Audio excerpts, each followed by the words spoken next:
ఒక special drive కూడా women and child welfare at the same time education department, home department కలిపి ఒక special drive కూడా ఏర్పాటు చేసుకుంటున్నాం.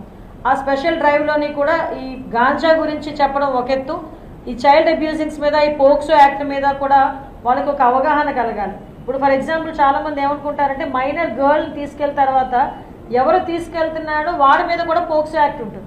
చిన్న మైనర్ గర్ల్, మైనర్ బాయ్ అయినా కూడా పోక్సో యాక్ట్ దానికి ఇంప్లిమెంట్ అవుతుంది. ఇలాంటి విషయాలు కానీ మ్యాక్సిమం ఎక్కడెక్కడ ప్రాబ్లమాటిక్ సెంటర్స్ ఉన్నాయి, యూటీజింగ్ని మనం అరికట్టడానికి కానీ వీటన్నిటి మీద కూడా పక్కా ప్రణాళికతో ముందుకెళ్ళడానికి సిద్ధపడ్డాం. దీనిలో భాగంగానే ఏఎస్ఆర్ జిల్లా కూడా నేను ఏదో ఒక రోజు కంపల్సరీ విజిట్ చేస్తా. అక్కడ ఎక్కడైతే ఈ గాంజా ఎక్కువగా ప్లాంటేషన్స్ ఉంటాయో అటువంటి ఏరియాస్లో వెళ్ళి ఆ గిరిజన ఫ్యామిలీస్తో నేను ట్రైబల్ వెల్ఫేర్ మినిస్టర్ మేమందరం కలిసి వెళ్ళి ఒక గ్రూప్ ఆఫ్ పీపుల్ వెళ్ళి వాళ్ళకి అవేర్నెస్ క్రియేట్ చేయడానికి కూడా మేమందరం కూడా సిద్ధపడుతున్నామండి.